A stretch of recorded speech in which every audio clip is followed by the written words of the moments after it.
Students, welcome to unique coaching. आज हम class 11 के लिए प्रोबेबिलिटी टॉपिक करेंगे। स्टूडेंट्स, इस चैप्टर में हमने लास्ट में सैंपल स्पेस बनाना सीखा, साथ में हमने इवेंट्स के बारे में जानकारी ली। तो इस वीडियो में हम प्रोबेबिलिटी को फाइंड आउट करना सीखेंगे अपने डिफरेंट प्रॉब्लम से। तो चलिए स्टार्ट करते हैं। तो जब हमारे पास प्रोबेबिलिटी का फॉर्मूला पूछा जाए तो क्या होता है हमारे लिए, अगर हमने किसी भी आउटकम की प्रोबेबिलिटी निकालनी है, मान लो हम ए की प्रोबेबिलिटी निकालना चाह रहे हैं, तो हमारे लिए क्या आएगी, हमारे लिए फॉर्मूला आएगा फेवरेबल आउटकम्स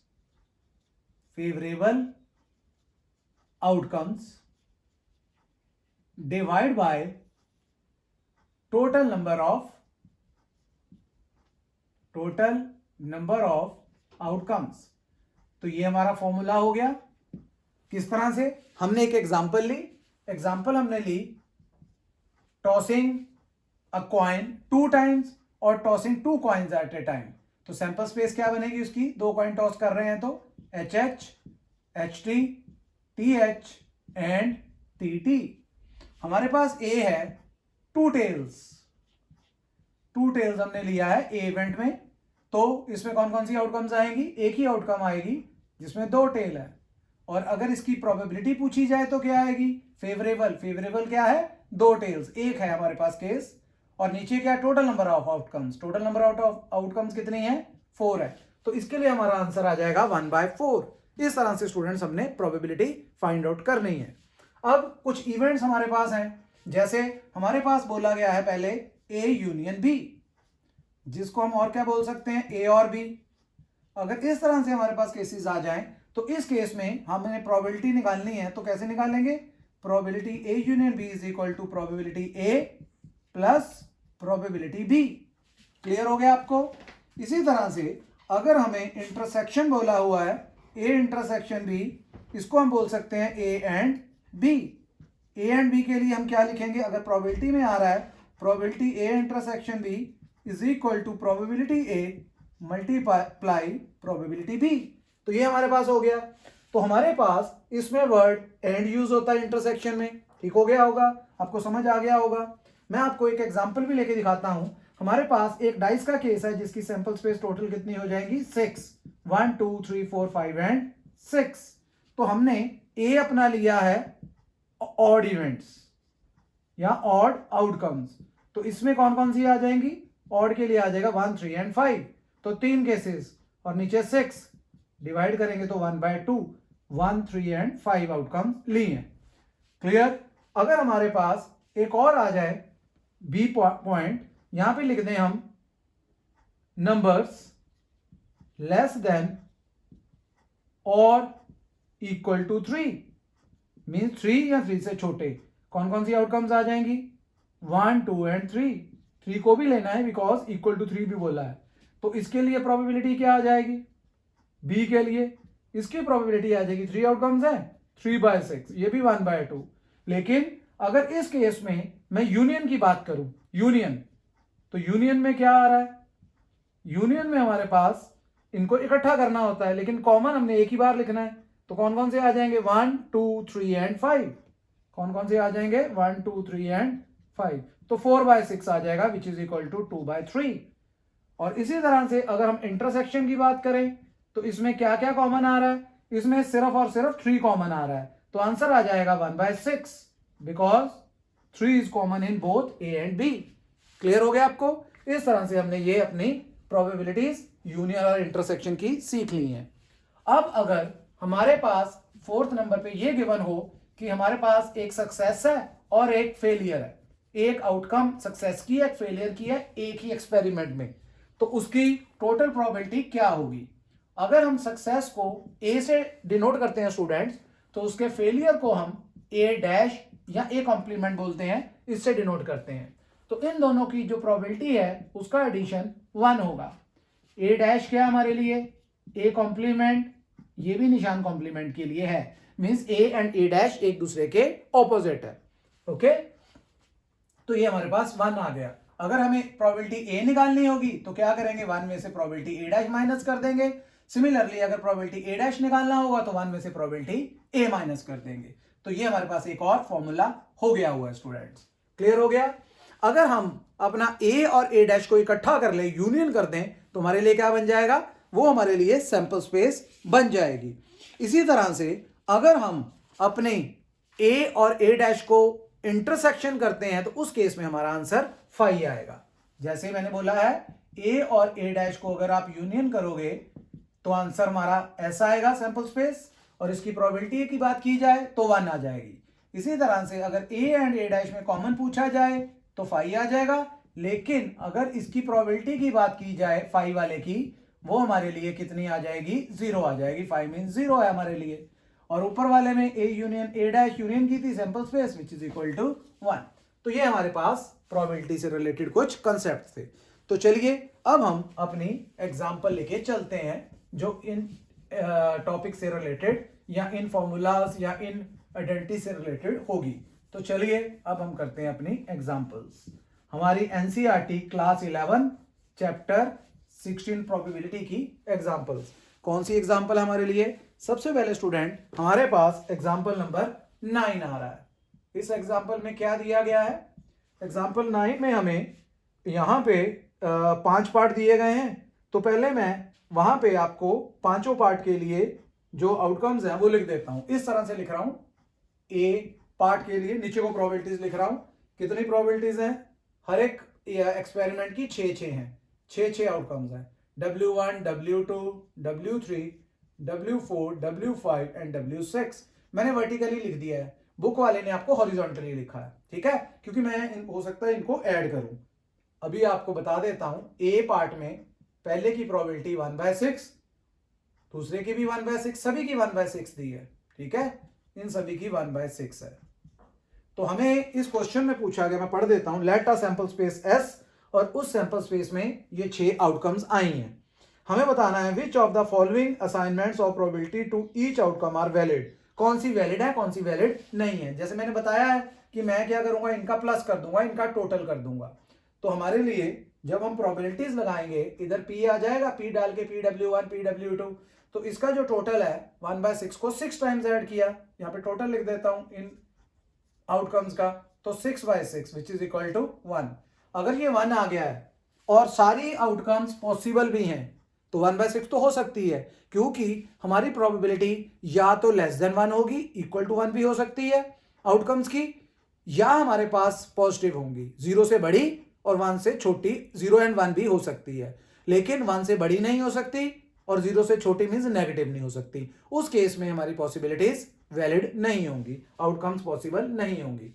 तो यहाँ 1 आ गया, टोटल भी 1 आ रहा है। ये एलिमेंट्री इवेंट्स हैं, इनको हमने डिफरेंट इवेंट्स में डिवाइड किया था, और एक्सपेरिमेंट की टोटल प्रोबेबिलिटी 1 आ गई है, तो ये हमारे लिए वैलिड है, फर्स्ट सिचुएशन वैलिड है। इसी तरह से हमारे पास बी पार्ट जो है उसमें आउटकम्स क्या क्या दिए हैं। फर्स्ट W1 जिसको ओमेगा 1 भी बोल सकते हैं, 1 है, फिर 0 है सभी प्रोबेबिलिटीज बाकी केसेस में। तो हमारे पास जो इसका टोटल है 1 में 5 टाइम्स 0 ऐड करोगे तो 1 ही रहेगा। तो इस सिचुएशन में भी वैलिड है, बिकॉज टोटल भी 1 आ रहा है और आउटकम की प्रोबेबिलिटी 1 एंड 0 हो सकती है। ठीक हो गया। अब हमारे पास सी पार्ट है। सी पार्ट में हमें दिया हुआ है पहले की प्रोबेबिलिटी W1 की, ओमेगा 1 की 1/8, फिर हमारे पास है 2/3, फिर 1/3 है, फिर 1/3 है, और इसके बाद -1/3 एंड -1/3 है। इसका टोटल करना है? बिल्कुल भी टोटल नहीं करना है, बिकॉज ये हमारे लिए वैलिड ही नहीं है। इसका W5 एंड W6 जो है ये दोनों नेगेटिव आ रहे हैं, तो यहां पे लास्ट में लिख देंगे नॉट वैलिड। और रीजन क्या होगा? रीजन यहां पे लिख देते हैं because W5 and W6 are negative which is not possible. तो हमारे लिए ये पॉसिबल नहीं है कि प्रोबेबिलिटीज नेगेटिव आ जाए। अब हम इसी तरह से अपना डी पार्ट कर लेते हैं स्टूडेंट्स। डी पार्ट में हमें पहले दो की प्रोबेबिलिटी 1/12 है जो कि पॉसिबल है। अगले जो 3 है उनकी प्रोबेबिलिटीज 1/6 है, ये भी पॉसिबल है। और जो लास्ट है वो हमें 3/2 दिया हुआ है। प्लस तो बाद में करेंगे, लेकिन हम ध्यान देंगे कि हमारे पास ये जो 6 है इसकी probability 1.5 which is more than 1 है, तो पॉसिबल तो नहीं हुआ, तो इसीलिए ये भी नॉट वैलिड है। रीजन हम क्या लिखेंगे? रीजन लिखेंगे because probability is more than 1। ठीक है, टोटल करेंगे तो और बढ़ जाएगी वो, या जो भी है हमारे पास एक प्रोबेबिलिटी जो है वो आपकी 1 से बड़ी है, तो पॉसिबल नहीं है। अब हम ई पार्ट लेके चलते हैं। ई पार्ट में हमें क्या दिया हुआ है, 0.1 से लेके 0.6 दी हुई है, सभी पॉसिबल हैं। 0.1, 0.2, 0.3, 0.4, 0.5 एंड 0.6 पॉसिबल सभी हैं, लेकिन टोटल कर लेते हैं। 6, 5, 11, 15, 18, 19, 20, 21।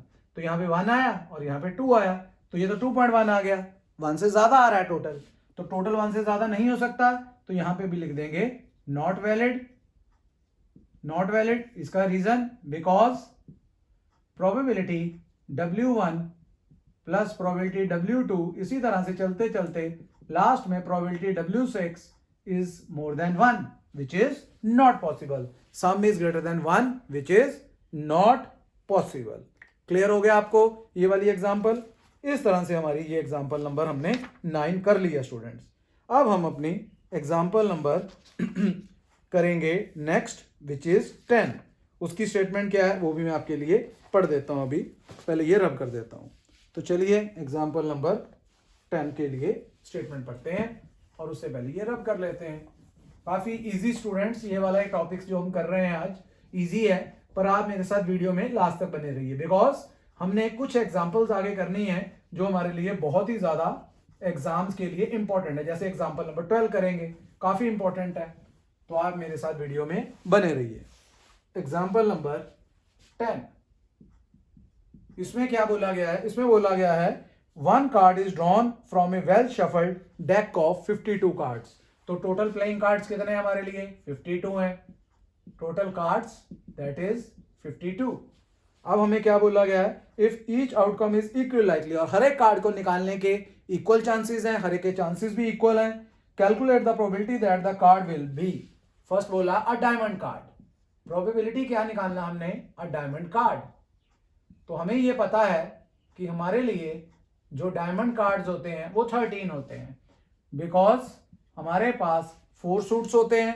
पहला एक डायमंड, उसमें भी 13, डायमंड के बाद हार्ट, उसके भी 13, फिर स्पेड, फिर क्लब, ये भी 13 होते हैं, तो टोटल 52 बन जाते हैं। तो डायमंड बोला है 13/52, कटिंग हो रही 13 के टेबल में 1/4। बी पार्ट में बोला गया है not an S, probability not an S. तो सबसे पहले हमें पता होना चाहिए कितने एसेस होते हैं। Number of aces total cards में 4 होते हैं, तो एस तो नहीं लेना है, इसको छोड़ना है। तो टोटल 52 है, उसमें से 4 हम छोड़ देंगे, बिकॉज एस नहीं लेना है। अगर एस लेना होता तो 4 लिखते, हमने एस नहीं लेना है। टोटल 52 में से 4 माइनस कर दिए, नीचे तो टोटल ही आएगा। तो 48/52 ये हमारी कटिंग हो रही है 4 के टेबल में। 4 1 जा 4, 4 2 जा 8, नीचे आ गया 13। सी पार्ट में बोला गया है अ ब्लैक कार्ड। प्रोबेबिलिटी निकालनी है अ ब्लैक कार्ड की। अ ब्लैक कार्ड कितने होते हैं स्टूडेंट्स? ब्लैक कार्ड हमारे लिए 26, और 26 ही रेड होते हैं। 26/52 कौन कौन से होते हैं? स्पेड के 13 एंड क्लब के 13। तो ये कटिंग की हमने 1/2 आ गया है। डी पार्ट में बोला गया है not a diamond. Probability not a diamond नहीं लेना है। क्या करोगे अगर डायमंड नहीं लेना है? तो जो हमारी डायमंड की प्रोबेबिलिटी थी उसको 1 में से माइनस कर देंगे। मैंने बताया था आपको कि अगर हमने फेलियर निकालना है तो 1 में से सक्सेस को माइनस कर दो, या सक्सेस निकालनी है तो 1 में से फेलियर को माइनस कर दो। डायमंड नहीं निकालना है तो 1 में से डायमंड की प्रोबेबिलिटी को माइनस कर दो। 1 minus probability diamond card.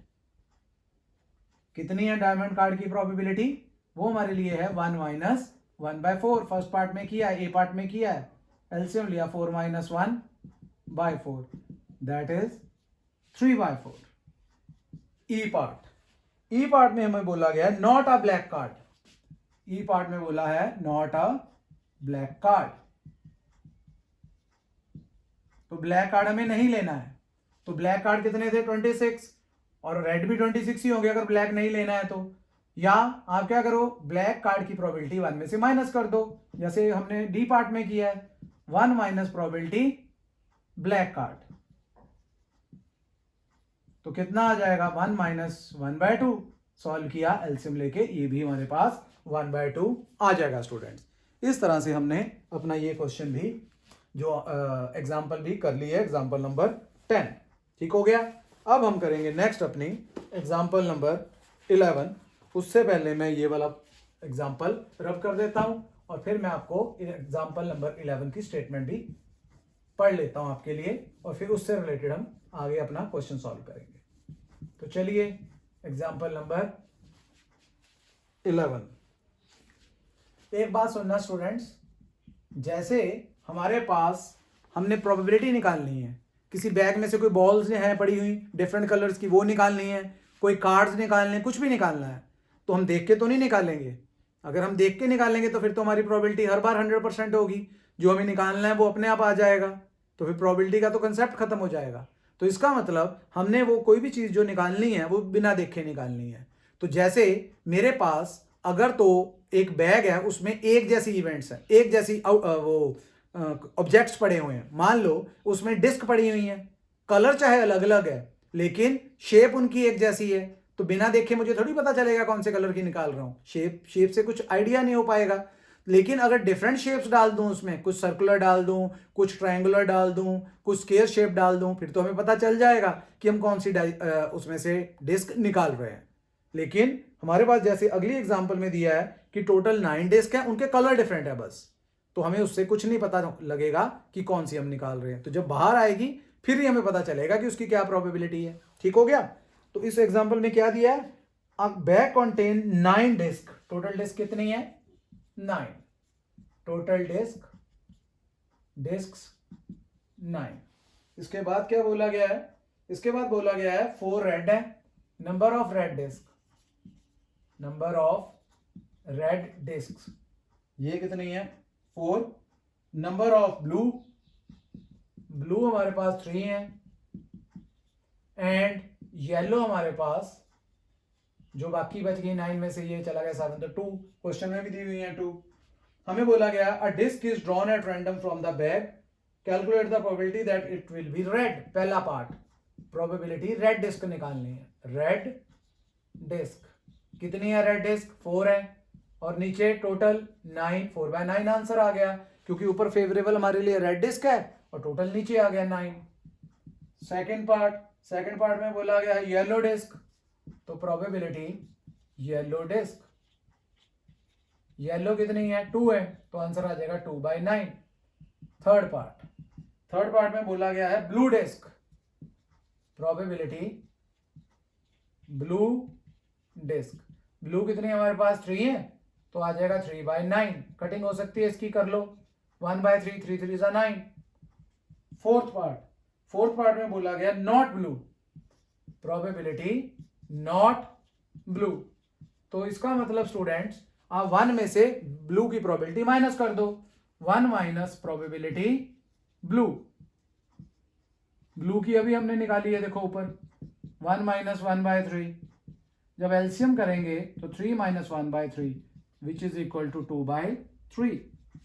Fifth part में हमें बोला गया है इधर रेड और ब्लू, प्रोबेबिलिटी इधर रेड और ब्लू। रेड की प्रोबेबिलिटी क्या है, रेड की प्रोबेबिलिटी हमारे लिए 4/9 है, एंड ब्लू की प्रोबेबिलिटी हमारे लिए 3/9 है, तो आंसर आ जाएगा 7/9। ये रेड एंड ब्लू की प्रोबेबिलिटी आ गई हुई है स्टूडेंट्स। क्लियर हो गया आपको। इस तरह से हमारी एग्जांपल नंबर 11 हमने कर ली हुई है। तो जैसे कि मैंने आपको वीडियो के स्टार्ट में बोला था कि कुछ एग्जांपल्स हम करेंगे जो कि बहुत इंपॉर्टेंट है, जैसे हमारी एग्जांपल नंबर 12 है स्टूडेंट, तो वो हम अब करने लगे हैं। मेरे साथ वीडियो में बने रहिए ताकि आप अच्छी तरह से उस क्वेश्चन को, उस एग्जाम्पल को भी समझ सकें। ये हमारे लिए एग्जाम्पल बोर्ड एग्जाम या आपके स्कूल एग्जाम में भी काफी पूछी जाती है। चलिए एग्जाम्पल नंबर 12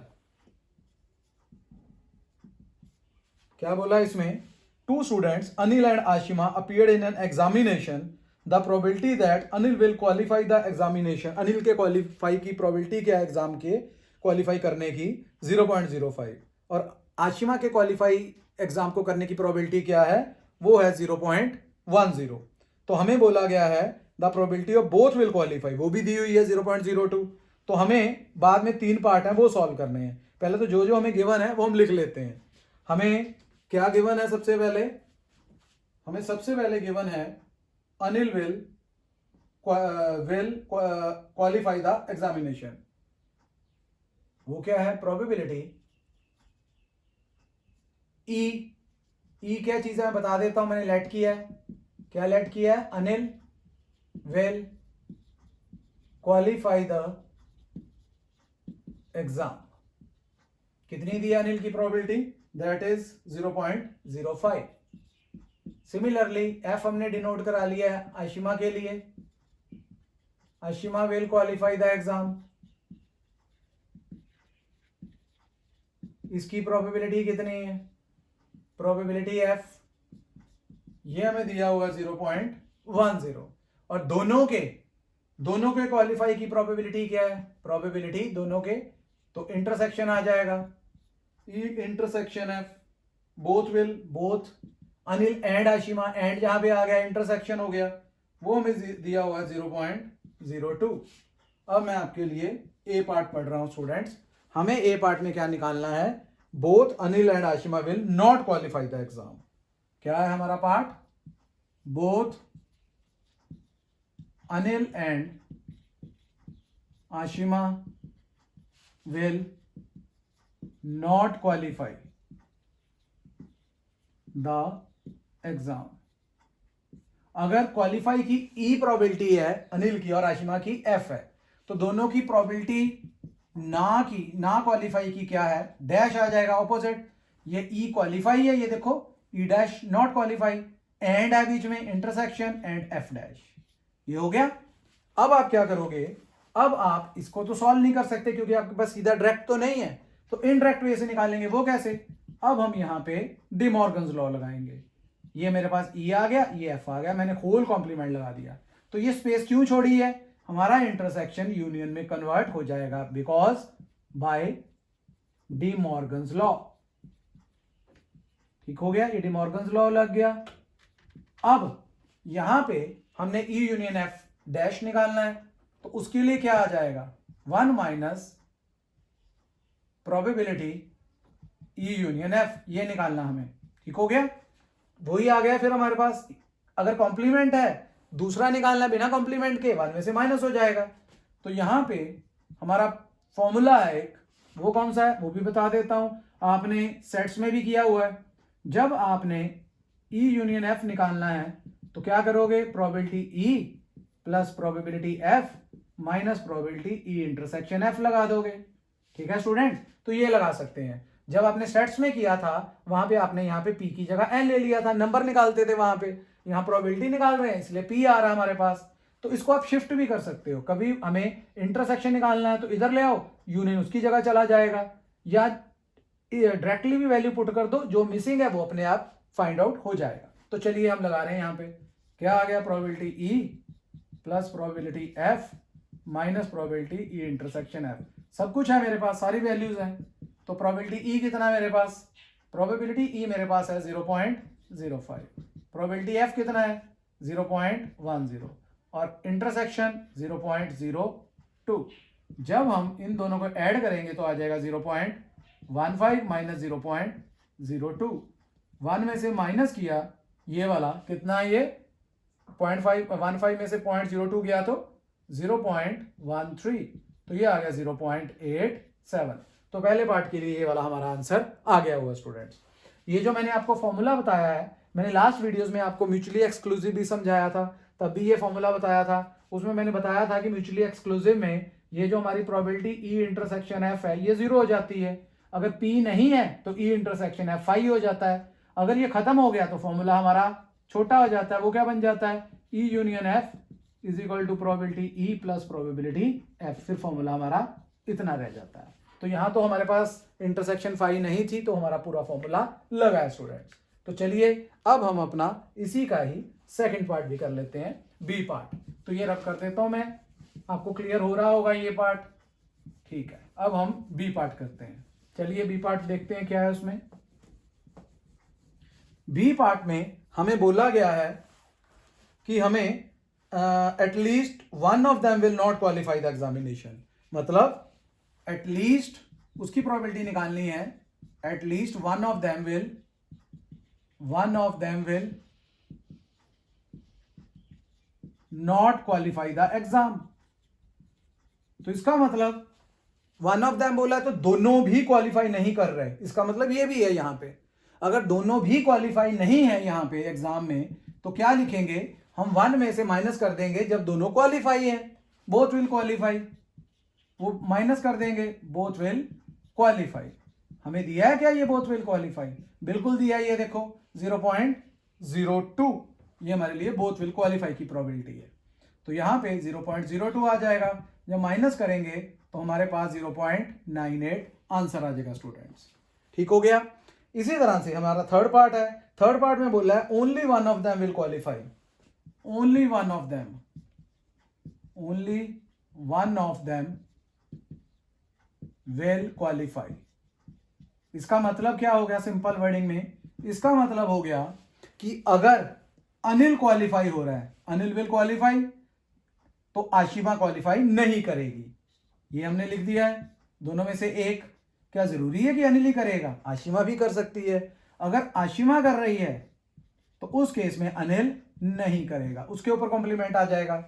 जो क्वालिफाई कर रहा है वो तो ठीक है, जो नहीं कर रहा उसके ऊपर कॉम्प्लीमेंट आ जाता है। ऐसे दो केस बन जाएंगे।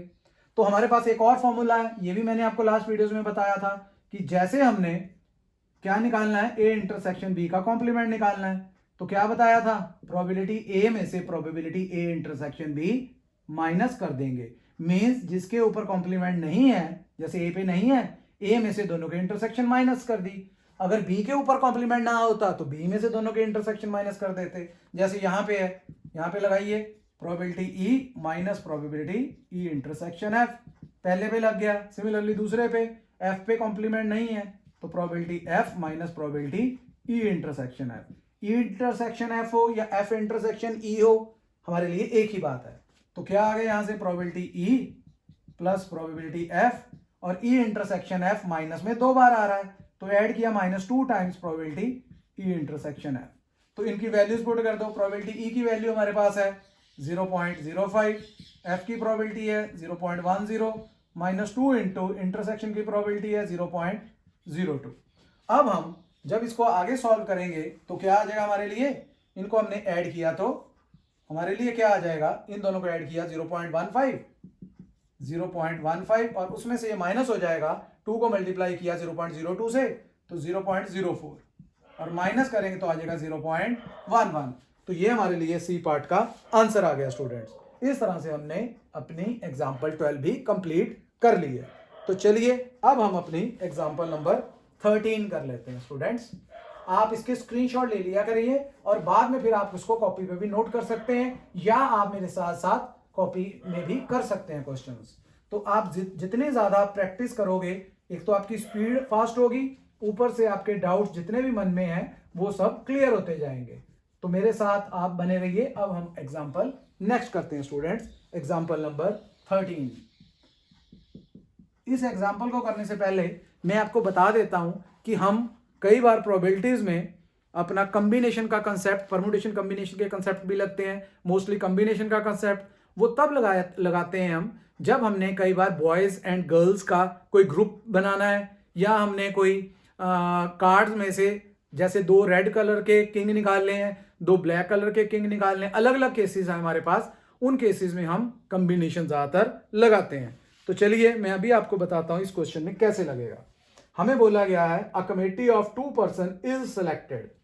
तो किसमें से, 2 मेन एंड 2 वुमेन। हमारे पास नंबर ऑफ मेन कितने दिए हुए हैं, हमारे पास नंबर ऑफ मेन 2 दिए हुए हैं। नंबर ऑफ मेन हमारे लिए 2 दिए हैं एंड नंबर ऑफ वुमेन भी 2 दी हुई है। ठीक हो गया, यहाँ पे ये भी 2 दिए हैं और हमारे टोटल कितना हो गया, यहाँ पे 2 + 2 4 हो गया। यहाँ पे जो कमेटी हमने बनानी है उसके लिए 2 सिलेक्ट करने हैं। तो आपके लिए लिख रहा हूं ये, ताकि आपको दिमाग में रहे कि हमने करना क्या है, कहां से निकालना है। कमेटी ऑफ 2 पर्संस, ये हमारा काम है जो हमने फाइंड करना है। इसके 3 पार्ट है, तीनों पार्ट में कमेटी 2 पर्सन की सिलेक्ट करनी है। तो चलिए पहले पार्ट में हमें क्या बोला गया है, कि आपने निकालना है probability no man. No man, no man का मतलब कि हमारे पास, पहले तो हम टोटल की बात करते हैं। टोटल के लिए हमें क्या करना है, हमारे पास 4 पर्सन हैं, 4 पर्सन में से कमेटी तो 2 की बनानी, जैसे मैंने लिखा है, तो 4 में से मैंने 2 चूज कर लिए, तो कॉम्बिनेशन लग गया। अब हमारे पास इधर बोला गया कि कोई भी मैन ना हो उसमें, तो दोनों कौन होगी, विमेन होगी। तो टोटल विमेन कितनी है, 2, लेकिन सिलेक्ट कितनी करनी है, वो भी 2 ही करनी है, इसलिए हमने यहाँ पे 2 लिख दिया हुआ है। टोटल भी 2 है, उसमें से 2 ही सिलेक्ट करनी है। और डिनोमिनेटर में क्या था, 4 टोटल थे, लेकिन उसमें से 2 हमने सिलेक्ट करने थे। तो हमारे पास कॉम्बिनेशन का कंसेप्ट लगता है, वो क्या होता है आपको पता है, इस तरह से लिखते हैं NCR या C लिख के N, R, एक ही बात है। इसको लिखते हैं N factorial R factorial into N minus R, इस तरह से फैक्टोरियल डाल लो, या कई बार हम फैक्टोरियल ऐसे भी डाल लेते हैं। दोनों तरह से हमारा ये फैक्टोरियल का सिंबल यूज किया जाता है, चाहे इसको दोनों में से किसी को भी कर सकते हो।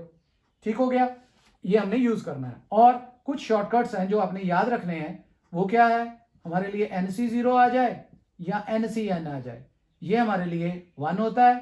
अगर NC1 आ जाए तो ये हमारे लिए N होता है। मीन्स 2C1 आ जाए तो 2 होगा, 2C0 या 2C2 आ जाए तो 1 होगा। क्लियर हो गया। अब हमें सबसे पहले ऊपर तो दिख ही रहा है 2C2, ये वाला लगेगा, NCN वाला तो 1 था, ऊपर 1 आ गया। डिनोमिनेटर में क्या आएगा, डिनोमिनेटर में हम कॉम्बिनेशन खोल लेते हैं, ये वाला फॉर्मूला लगेगा हमारा 4 फैक्टोरियल डिवाइड बाय 2, और दोनों का डिफरेंस 4 माइनस 2 2 होता है, तो ये आ गया 1। डिनोमिनेटर में 4 को लिखेंगे 4 इंटू 3 इंटू 2 इंटू 1, कॉम्बिनेशन ऐसे खोला जाता है। नीचे फैक्टोरियल ऐसे खोला जाता है, नीचे फैक्टोरियल 2 है, 2 इंटू 1, एक और 2 है, 2 इंटू 1, तो ये 2 2 4 डिनोमिनेटर में आ रहा है, ये 4 से कट जाएगा, ये कट गया। तो डिनोमिनेटर ये जो 4C2 है, इसकी वैल्यू 6 आ रही है नीचे। ठीक हो गया, हमारे पास 4C2 की वैल्यू कितनी आई है, सॉल्व करके 6 आई है, जो हमारा डिनोमिनेटर है क्वेश्चन में। बी पार्ट में क्या बोला है, अब आपको समझ आ गया होगा कि इसमें कॉम्बिनेशन क्यों लगाया हमने। इसी तरह से हमारे पास अब बी पार्ट में बोला गया है कि जो अब आपने कमेटी बनानी है उसमें 1 मैन हो, प्रोबेबिलिटी 1 मैन, तो बनानी तो 2 की है, वो तो नीचे तो वही रहेगा, नीचे क्या आएगा 4C2, लेकिन एक आदमी लेना है, तो अब मैन में से एक आदमी आएगा, 2 आदमियों में से एक आदमी आएगा, लेकिन कमेटी 2 की चूज करनी है, तो यहां पे हमारे लिए कंपलसरी हो गया, अगर 2 की कमेटी बनानी है, एक आदमी आ रहा है तो एक औरत आएगी, एक वुमेन आएगी, वुमेन में से वुमेन आएगी, वो 2 है, 2C1, तो मैंने अभी बताया 2C1 कितना है, ये देखो 2 है ऊपर, और दूसरा भी 2C1 है 2, ये NC1 का फॉर्मूला। नीचे वाला डिनोमिनेटर हमने 6 निकाला था, कटिंग की तो आंसर आ गया 2/3 बी पार्ट का। सी पार्ट में क्या बोला गया है, सी पार्ट में बोला गया हमें कि हमने 2 मेन सेलेक्ट करने हैं, 2 मैन के लिए क्या आ जाएगा, डिनोमिनेटर में तो फिर वही आना है 4C2, लेकिन 2 मैन कहां से आएंगे, वो मैन में से ही आएंगे, 2 मैन है मेरे पास मैक्सिमम, और निकालने भी 2 ही हैं, तो 2C2 कितना आ गया यहाँ पे 2C2, ये NCN वाला कंसेप्ट 1, और 4C2 मैंने निकाल के बताया कितना 6, तो ये आ गया 6, तो थर्ड पार्ट का आंसर हमारा 1/6 आ गया स्टूडेंट्स। क्लियर हो गया आपको, ये हमने अपनी एग्जांपल नंबर 13 भी कर लिया स्टूडेंट्स। अब हम अपनी एक्सरसाइज स्टार्ट करते हैं, विच इज एक्सरसाइज 14.3।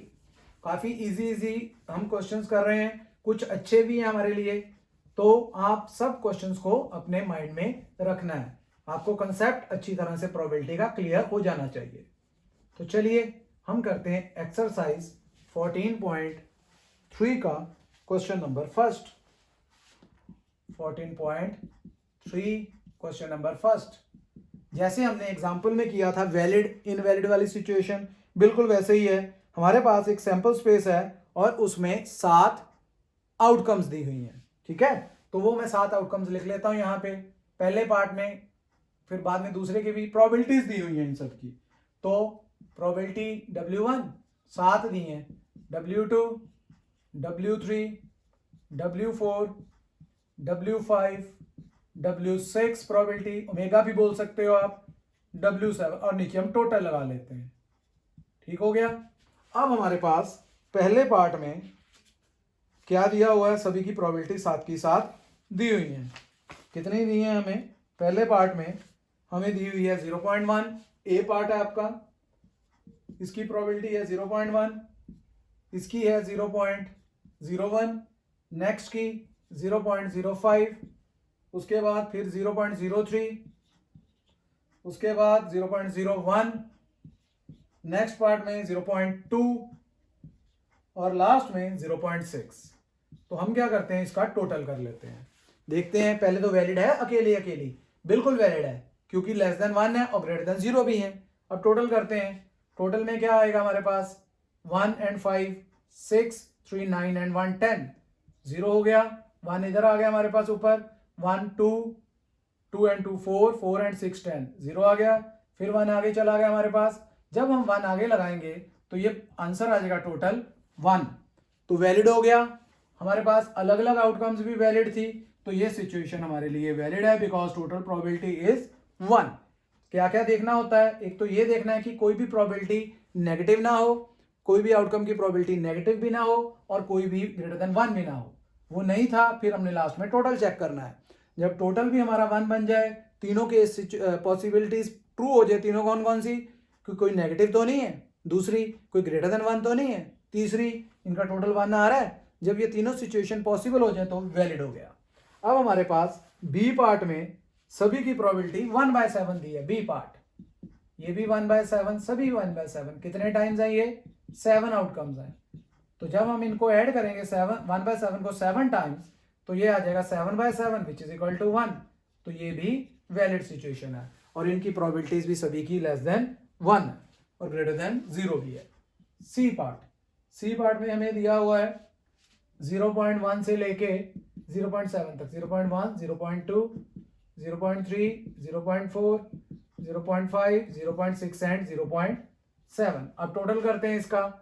सभी पहले अकेली प्रोबेबिलिटी तो वैलिड है, ठीक है, कोई नेगेटिव नहीं है, कोई ग्रेटर देन 1 नहीं है। ऐड करेंगे 6 7 13 18, 18 एंड 4 22, 25, 26, 27, 28, 8 आया हमारे पास, तो यहाँ पे पॉइंट लग जाएगा 2.8।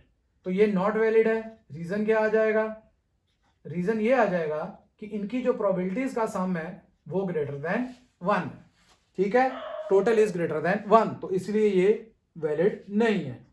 डी पार्ट में हमें क्या दिया हुआ है, डी पार्ट में हमें W1 एंड W5 नेगेटिव दिए हैं, टोटल तो बाद में देखेंगे, पहले W1 एंड W5 जो है वो नेगेटिव दी हुई है, तो इसलिए पॉसिबल नहीं है।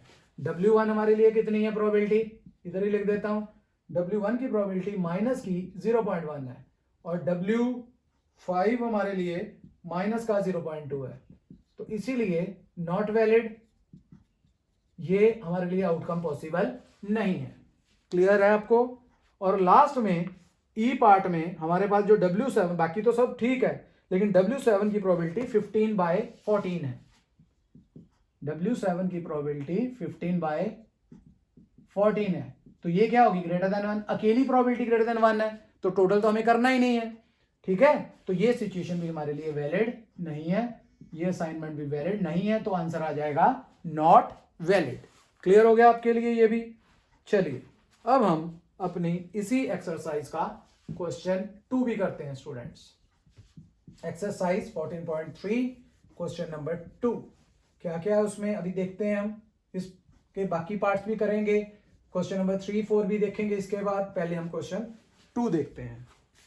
क्वेश्चन नंबर 2 में क्या है कि हमारे पास एक कॉइन को हमने टॉस किया है 2 बार, तो आउटकम्स कितनी बनेगी, एक कॉइन को 2 बार टॉस करें 4 बनेगी, 4 बनेगी, HH, HT, TH and TT। तो ये तो टोटल आउटकम्स हो गई। हमें किसका पूछा गया है, what is the probability that at least one tail occurs, one tail occurs. तो हम इसका नाम A रख लेते हैं, वन टेल अकर्स। तो इसमें कौन कौन सी आउटकम आएंगी वन टेल अकर्स में, इसमें हमारे पास आउटकम्स आ जाएंगी HT एंड TH। क्या बोला है, find what is the probability that at least one tail occur है, at least one tail, at least one tail occurs. तो एक टेल वाला भी लेना है, एक से ज्यादा वाला भी लेना है, HT, TH एंड TT। तो ये हमारे लिए 3 आउटकम्स आ गई। तो जब A की प्रोबेबिलिटी निकालेंगे, ऊपर फेवरेबल ये 3 केसेस और नीचे उसका टोटल, दैट इज 4। क्लियर हो गया आपको? क्या पूछा गया था? हमें पहले तो ये बताया गया था कि एक कॉइन को आपने 2 बार टॉस किया है, ट्वाइस, तो आउटकम्स 4 हो गई। फिर हमें कहा गया था what is the probability that at least one tail occur, at least one tail occur, minimum एक टेल या एक से ज्यादा टेल। ज्यादा टेल तो 2 ही हैं, तो ये हमारे पास 3 केस बन गए, दैट इज 3/4। क्लियर आपको? अब हम अपना क्वेश्चन नंबर 3 करते हैं स्टूडेंट्स। क्वेश्चन नंबर 3 में बोला अ डाई इज थ्रोन। जब डाइस फेंकेंगे तो 6 आउटकम्स आएंगी डाइस पे, 1 2 3 4 5 एंड 6। आगे क्या बोला गया है पहले पार्ट में? A prime number will appear. पहले बोला ए नाम रख लेते हैं, prime number will appear. Prime number कौन सा होता है? प्राइम नंबर वो होता है जो अपने टेबल में आए और 1 के टेबल में आए सिर्फ। तो इसका मतलब 2 फैक्टर होंगे। तो कौन कौन से प्राइम है इसमें? इसमें प्राइम हमारे पास है, एक तो 2 है, एक 3 है और एक 5 है। तो कितने प्राइम हो गए? 3 हो गए, 1 2 एंड 3। आउटकम्स आई 2 3 एंड 5 और टोटल काउंटिंग में 3 आ रहे हैं। तो ए की प्रोबेबिलिटी, प्राइम नंबर की प्रोबेबिलिटी आ जाएगी 3/6, दैट इज 1/2, क्योंकि टोटल 6 आउटकम्स थी। सेकेंड पार्ट में बोला है नंबर ग्रेटर देन और इक्वल टू 3। इसका नाम बी रख लेते हैं, नंबर ग्रेटर देन और इक्वल टू 3। 3 या 3 से बड़ा, 3 भी लेना है, इक्वल टू भी लिखा है, 3 4 5 6। तो इसकी प्रोबेबिलिटी कितनी आएगी? 4 केसेस हैं, 4/6। कटिंग की हमने 2/3। थर्ड पार्ट में बोला गया है अ नंबर लेस देन और equal to 1। Number less than और equal to 1, number less than और इक्वल टू 1। 1 या 1 से छोटा? 1 से छोटा तो कोई भी नहीं है, 1 जरूर है हमारे पास, तो एक ही आउटकम हुई। तो सी की प्रोबेबिलिटी आ गई 1/6। क्लियर हो गया आपको? अब हम करते हैं अपना फोर्थ पार्ट इसी क्वेश्चन का। उसमें हमें क्या बोला गया? A number more than 6 will appear. D ले लेते हैं, number more than 6। Number more than 6, कोई 6 से बड़ा है? बिल्कुल नहीं है, तो 5 आ जाएगा। लेकिन अगर प्रोबेबिलिटी की बात की जाए तो फिर आंसर क्या आ जाएगा? 0। ठीक है, क्योंकि 6 से बड़ा कोई नंबर नहीं है हमारे पास। Last, number less than 6 will appear. Number less than 6, number less than 6 will appear. Number less than 6 will appear. तो 6 से लेस देन चाहिए। 6 से छोटे कौन कौन से होते हैं? 1 2 3 4 5। तो आ जाएगा 5/6। कौन कौन से लिए हैं? 1 2 3 4 and 5, number less than 6।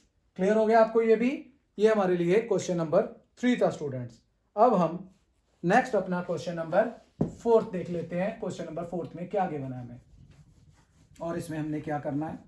Question number 4 statement पढ़ रहा हूं मैं आपके लिए क्वेश्चन नंबर 4 की। क्वेश्चन नंबर 4 में गिवन है अ card is selected from A pack of 52 cards. तो हमारे पास टोटल कार्ड्स तो 52 ही हैं, आपको पता ही है। टोटल कार्ड्स कितने हैं? Playing cards 52। हमें बोला गया how many points are there in a sample space. Sample space में कितने होते हैं? टोटल सैंपल पॉइंट्स कितने होते हैं? यहां पॉइंट्स बोला है, एक ही बात है। मैंने बोला था जिस भी किसी एक्सपेरिमेंट में जितनी भी आउटकम्स होती हैं वो उसके सैंपल पॉइंट्स होते हैं, वो उसके पॉइंट्स होते हैं। तो हमारे पास टोटल कार्ड्स 52 हैं, तो इसका मतलब पॉइंट्स भी कितने हो गए? 52 हो गए हैं। तो हम लिखेंगे देयर आर 52 पॉइंट्स। ठीक हो गया? There are 52 points in the sample space of 52 cards. ये आ जाएगा। ठीक हो गया? इसमें सिर्फ ये पूछा था कितने हैं पॉइंट्स, प्रोबेबिलिटी नहीं पूछा था अभी। अब आगे question B part, calculate the probability that the card is an ace of spade. Ace of spade, सारे स्पेड नहीं निकालने हैं, एस ऑफ स्पेड। कैसा? वो कार्ड, ये ऐसा कार्ड कोई, इसके ऊपर ए भी बना हो और साथ में क्या बना हो? स्पेड बना हो। स्पेड हमारा ऐसा होता है ये, ठीक है, ब्लैक कलर का होता है। मतलब इक्का चाहिए हमें, ये वाला स्पेड वाला। क्या बोलते हैं हम इसको? हुक्म का पत्ता बोल देते हैं। ठीक है, पान पत्ता, नीचे उसके डंडी लगी हुई है। तो ये कितने होते हैं? वैसे तो ये 4 होते हैं, लेकिन एक ये स्पेड का हो गया जैसे मैंने बनाया, एक क्लब का, एक डायमंड का और एक हार्ट का हो गया। तो एक एक होते हैं सभी में। तो ये 1/52 हो गया। अब हमारे लिए हो गया सी पार्ट। सी पार्ट में बोला गया calculate the probability that the card is an S. अब सिंपल बोला है card is an S. 2 part हैं इसके। पहले पार्ट में बोला है card is an S. S कितने आपको पता है? टोटल एस मैंने अभी बोला था 4 होते हैं। ये तो स्पेड का था इसलिए 1 लिखा है, लेकिन टोटल हमारे पास जो कार्ड है वो एस के 4 होते हैं। तो 4/52 कटिंग करके 1/13। बी पार्ट में बोला गया ब्लैक कार्ड, इसी का ही सेकंड पार्ट जो है, सेकंड पार्ट ब्लैक कार्ड बोला गया है। तो ब्लैक कार्ड के लिए कितनी प्रोबेबिलिटी? 26/52। तो 26/52 का मतलब कटिंग करके हमारे लिए 1/2 आ जाएगा स्टूडेंट्स। क्लियर हो गया आपको? इस तरह से ये वाला हमने क्वेश्चन भी अपना कंप्लीट कर लिया है स्टूडेंट्स। तो चलिए अब हम अपना नेक्स्ट क्वेश्चन करते हैं, जो कि हमारे लिए क्वेश्चन नंबर 5 है। क्वेश्चन नंबर 5 इसी एक्सरसाइज के लिए मैं स्टेटमेंट पढ़ता हूं, फिर हम ये वाला क्वेश्चन भी 5 भी कर लेते हैं। तो चलिए क्वेश्चन नंबर 5 क्या स्टेटमेंट है इसमें? हमें बोला गया है अ फेयर कार्ड। एक तो वर्ड याद रखना फेयर, फेयर वर्ड लिखा हो या अनबाइस्ड लिखा हो। अनबाइस्ड, ये दोनों का मीनिंग सेम है। अनफेयर लिखा हो उसके साथ बाइस्ड हो सकता है। फेयर मतलब कोई हेरा फेरी नहीं है, बिल्कुल सही वाले आपके पास कार्ड्स या कॉइन्स हैं, उसके साथ कोई छेड़छाड़ नहीं की है। अनबाइस्ड भी मतलब यही है। तो फेयर है, बिल्कुल सही वाला है। हमारे पास बोला गया अ फेयर कॉइन, कॉइन है तो हेड एंड टेल होता है, हम हेड बोल देते हैं एक साइड को, एक को टेल बोल देते हैं। इसी तरह से हमने क्या किया, अपने कॉइन के एक तरफ को 1 बोल दिया है और एक तरफ को 6 बोल दिया है। इसका मतलब हमारे लिए कॉइन में जैसे हेड एंड टेल आता है, हमारे लिए क्या आएगा, एक तरफ 1 है और एक तरफ 6 है। ठीक हो गया, हमने ये मान लिया है। आगे बोला है and a fair die are tossed, हमने इकट्ठा फेंका इस कॉइन को भी और डाइस को भी। तो हमारे लिए सैंपल स्पेस क्या बनेगी? जैसे हमने कॉइन फेंका साथ में डाइस फेंका है, तो कॉइन का हेड आना था, डाइस का 1 आना था। हमारा हेड की बजाय हमने 1 ले लिया। मान लो ये आपका हेड है और ये आपकी टेल है, तो ये पहले वाला लिख रहा हूं मैं और दूसरा डाइस का है। ये हेड, ये डाइस का 2, ये हेड डाइस का 3, ऐसे चल रहा है। 1 4 1 5 1 6। अब क्या लिखोगे? अब टेल लिखना है, टेल की बजाय क्या लिखेंगे 6, लेकिन पीछे वाला 1 2 किसका आ रहा है? वो आपका डाइस का आ रहा है। पहले वाला 1 6 दोनों लाइंस में क्या आ रहा है? वो आपका कॉइन का आ रहा है। ये बन गई हमारे पास आउटकम्स। क्लियर हो गया ना आपको? दोबारा एक्सप्लेन कर देता हूं। ये जो मैंने आउटकम्स लिखी हैं 12, इनमें जो पहले वाले 1 है, फर्स्ट नंबर वाले 1 ये, और ये फर्स्ट नंबर वाले 6, ये कॉइन को रिप्रेजेंट कर रहे हैं। और जो बाद वाले 1 2 3 4 5 6 हैं दोनों केसेस में, वो हमारे डाइस को रिप्रेजेंट कर रहे हैं। क्या बोला गया आप क्वेश्चन में? 12 केसेस बन गए। अब हमें बोला गया है find the probability that the sum of the number that turns up is 3। हमें सम 3 चाहिए। प्रोबेबिलिटी क्या है? Sum is 3। तो देख लो किस किस में केस में 3 सम आ रहा है। एक तो ये 1 2 वाला केस है, और कोई है जिसका सम 3 आ रहा है। सम इज 3, ना तो उसने 3 से कम बोला ना 3 से ज्यादा, सिर्फ 3 बोला। सम इज 3। तो 3 कहां आ रहा है? सिर्फ एक ही केस में आ रहा है, 1 2 वाले में। तो कितना आ जाएगा? 1/12 आंसर आ गया। ठीक हो गया। सेकंड पार्ट में क्या बोला गया है? सेकंड पार्ट में बोला गया है हमारे पास कि आपके पास सम 12 चाहिए। Probability some is 12। देख लीजिए कौन कौन से केस है जिसमें 12 आ रहा है। यहां पे सिर्फ एक केस है 6 6 वाला, जिसमें हमारे पास सम 12 आ रहा है। तो इसका भी आंसर 1/12 आ गया स्टूडेंट्स। तो ये हमारे पास क्वेश्चन नंबर 5 हमने अपना कंप्लीट कर लिया हुआ है। ठीक हो गया। उम्मीद है आपको ये सारे क्वेश्चन अच्छी तरह से समझ आ गए होंगे। अगर स्टूडेंट्स आपको ये सारे क्वेश्चन अच्छी तरह से समझ आ गए हैं, तो आप मेरे साथ नेक्स्ट वीडियोस में भी बने रहें, ताकि आपको अगला जो कंसेप्ट कराऊंगा नेक्स्ट वीडियोस में वो भी आपको समझ आ जाए। अगर आपको मेरा ये वीडियो अच्छा लगा स्टूडेंट्स, तो आप मेरे वीडियो को लाइक एंड शेयर करें एंड चैनल को सब्सक्राइब करें। Okay students, bye bye.